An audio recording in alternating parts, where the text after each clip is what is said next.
सामने आओ वरना गोली मार दूंगा। तुम किस किस को गोली मारेंगे साहब? एक गुनाह को छुपाने के लिए और कितने गुनाह करेंगे? पूरा शहर तुम्हारे नाम पर थूक रहा है, पूरे शहर को मिटाएंगे? साहब, इंसानी बने रहना, भगवान बनने की कोशिश मत करना, वरना वो ऐसा मिटा देगा कि ना तुम जी सकोगे ना ही मर सकोगे। तुम्हारी ये मजाल कि हमारे सामने जबान खोलो। 40 साल लगे साहब, 40 साल, तब जाके जबान खुली है। पैसों से बहुत बड़े हो गए, लेकिन इंसान छोटे रह गए। कौशल्या, तुम्हें तमीज नहीं मालिक से कैसे बात की जाती है? तुम तमीज सिखाओगी मुझे, जिसने तुम्हारे मर्द को पैजामे का नाड़ा बांधना सिखाया है? अरे बहू, जब घर में आग लगी हो तो पानी डालकर उसे बुझाया जाता है, लेकिन तुम उस आग में तेल डाल रही हो। अगर इसी रफ्तार से तेल डालती रही तो कुछ ही दिनों बाद यहाँ हवेली नहीं शमशान घाट होगा। इनफ इज इनफ, नमक हराम, दफा हो जाए यहाँ से। और खबरदार जो फिर इस दहलीज पे कदम रखा। फिक्र मत करो साहब, तुम्हारी दहलीज पर पैर तो क्या, उस पर थूकूंगी भी नहीं।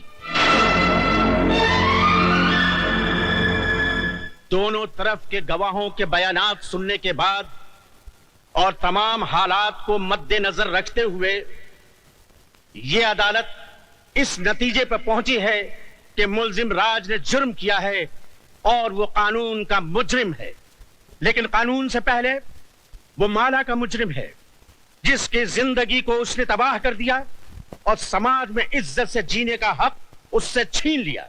लिहाजा ये अदालत मुल्जिम राज को यह हुक्म देती है कि जिस लड़की को नंगा करके उसने बेइज्जत किया, उसी लड़की से शादी करके उसे अपने घर की इज्जत बनाए।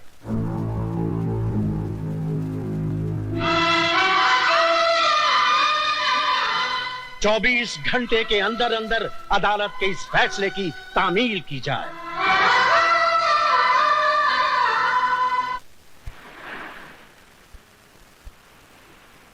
लिहाजा यह अदालत मुल्जिम राज को यह हुक्म देती है कि जिस लड़की को नंगा करके उसने बेइज्जत किया, उसी लड़की से शादी करके उसे अपने घर की इज्जत बनाए।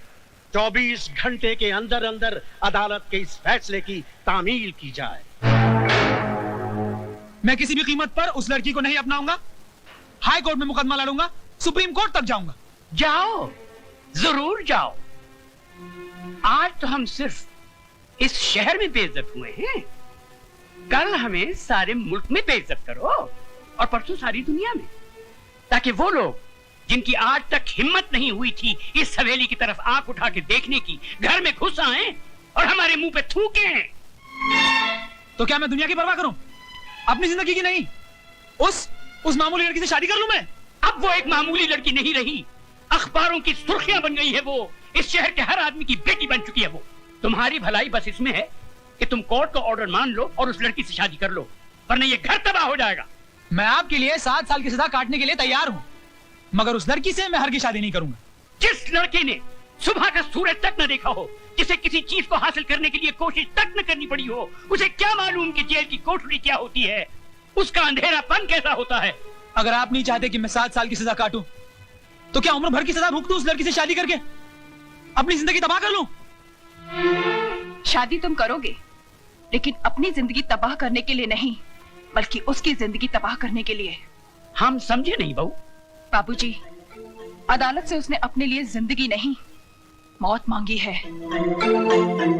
इतने जुल्म और सितम ढाऊंगी कि इस हवेली की बहू बनने का ख्वाब मिट्टी में मिल जाएगा। सर्वमंगल मांगल्ये शिवे सर्वार्थ साधके शरण्ये त्र्यंबके गौरी नारायणी नमस्तुते। मंगलम भगवान विष्णु मंगलम गरुड़ध्वज मंगलम पुंड। हार पहना बेटी।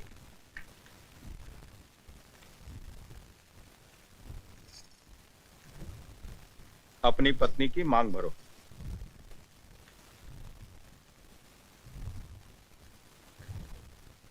ऐसे नहीं बेटा, इस सिंदूर का अर्थ तो समझ लो। तुमने एक बार अपनी पत्नी की मांग में सिंदूर भर दिया तो तुम्हारे जीते जी ये सिंदूर कभी नहीं मिटेगा। इसका मतलब ये सिर्फ सिंदूर नहीं, इस बात की गवाही है कि तुम जिंदा हो और सही सलामत।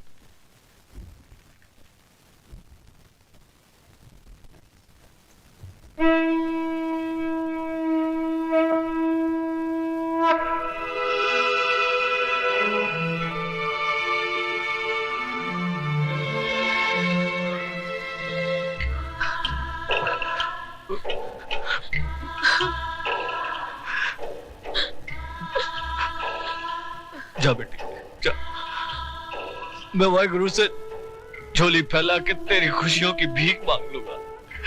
जा।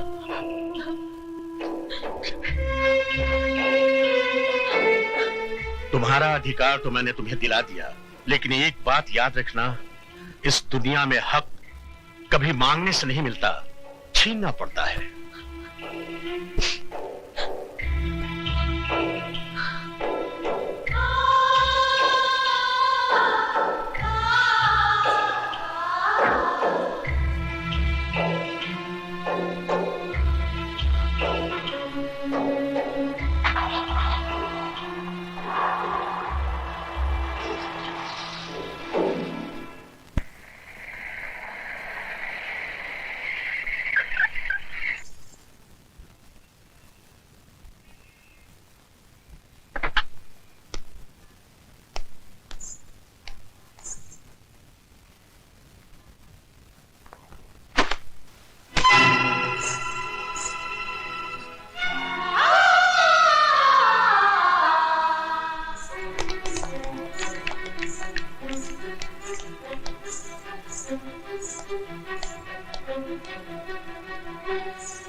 बहू जी हम लंदन जा रहे हैं, अपना वादा मत भूलना।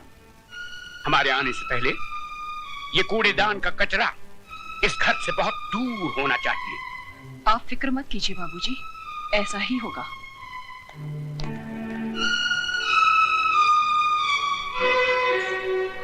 ओ महारानी, वहां कहाँ चली? जी मैं। रामू, जी मैम साहब। इनको जरा इनका महल दिखा दो।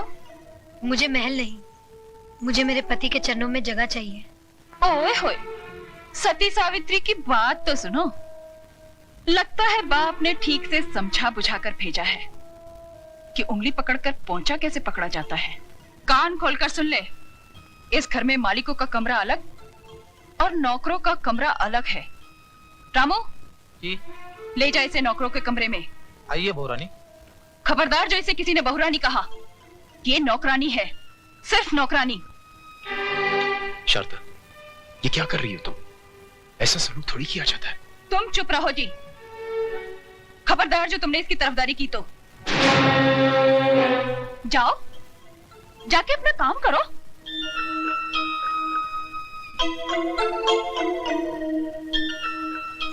ए, मैंने तुझसे क्या कहा, सुना नहीं क्या?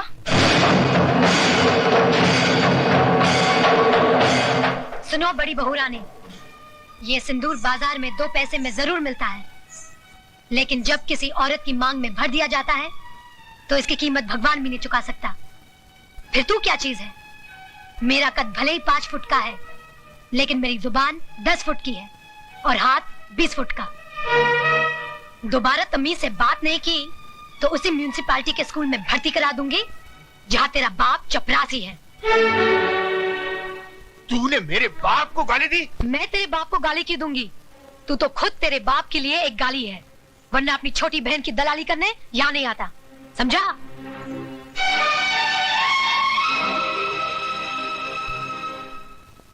अयो स्वामी, आज खुशी का दिन है, फिर आपका बैटरी काय को डाउन है? ओए खोत्या, जिस बाप की एको एक बेटी उसके जिगर का टुकड़ा उससे दूर हो जाए तो रोएगा नहीं तो क्या भांगड़ा करेगा? देखो दारजी, हॉर्न का वायर ब्रेक में मत घुसाड़ो। अरे हमारा बहन कितना बड़ा घौर में शादी करके गया है। ये भी कोई शादी थी? मेरी बच्ची की ख्वाहिशें उसके दिल में ही रह गई। कैसे कैसे ख्वाब देखे थे उसने, बैंड बाजे के साथ उसका दूल्हा घोड़ी पे सवार होके बारात लेके आएगा। हजारों लोग उसके ब्याह में शरीक होंगे। इतना शोर ना शनाई, ऐसे बिना हुई बच्ची जैसे टोली में नहीं आरती में जा रही हो। दार जी, सदियों से माँ बाप के घर से बेटी ऐसे ही विदा होती रही है। आप तो सिर्फ दुआ कीजिए कि उस घर में खुश रहे।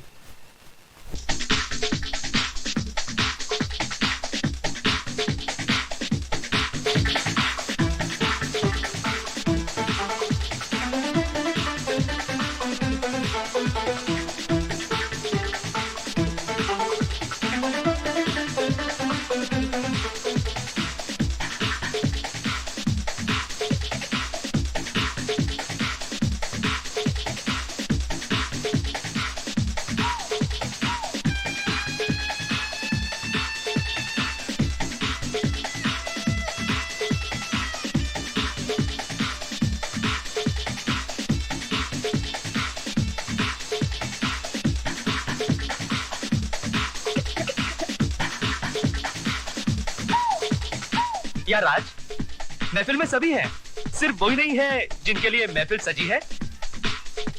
सुरेश, जूतों को पैरों में पहना जाता है, सर पर नहीं रखा जाता।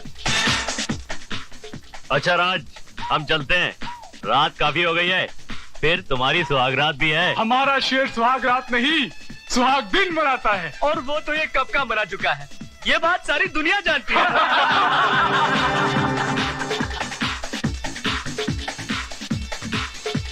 राज, हंसी मजाक बहुत हो चुका है यार, अब तो भाभी को बुलाओ।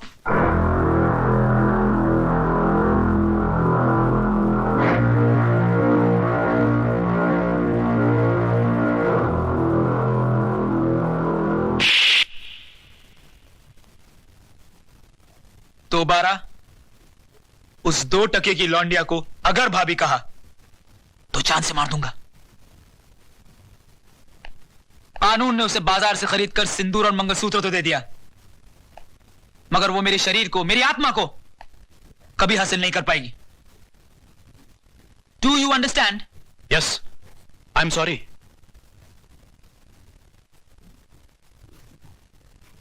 Then drink and dance.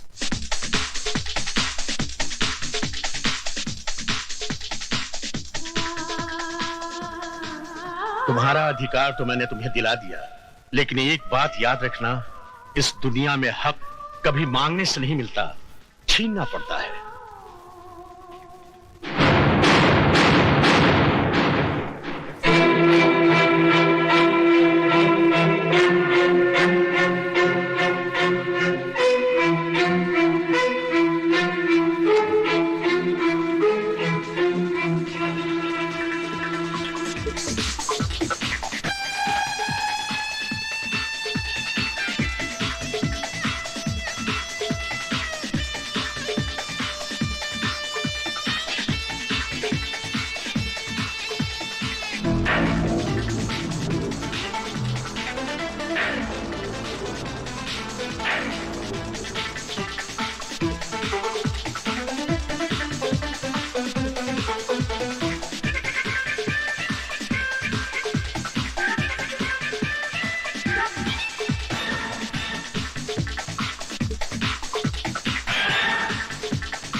तुम यहां क्या करने आई हो?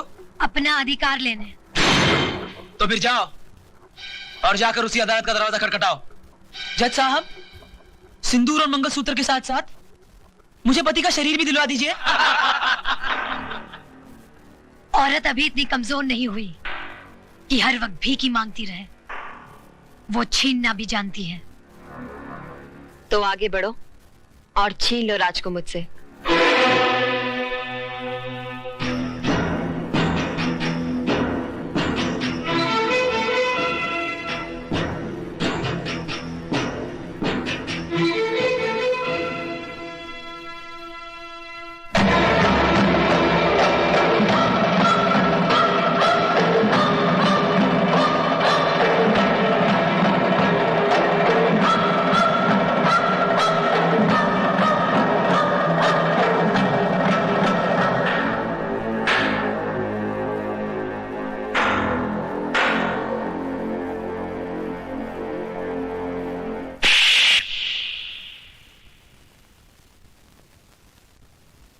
क्यों? आज मेरा चुम्मा इतना बुरा लगा? उस दिन तो बलात्कार करते हुए बड़ा मजा आ रहा था। मिस्टर हस्बैंड, मुझे भी तुम्हारे गले पड़ने या तुमसे शादी करने का कोई शौक नहीं था।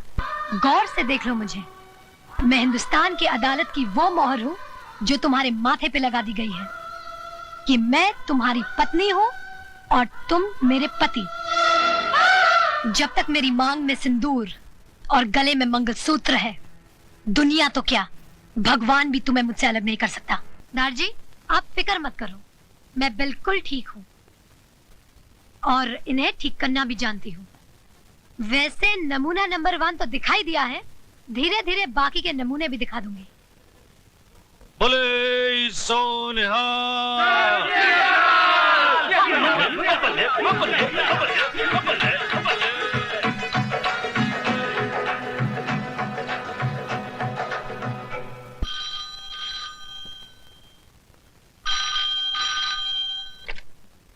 हेलो बहू, बाबूजी, नमस्ते। उस कचरे के डिब्बे को घर से बाहर फेंका गया कि नहीं? जी जी।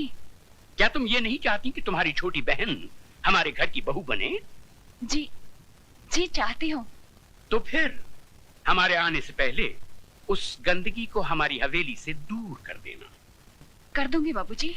गुड।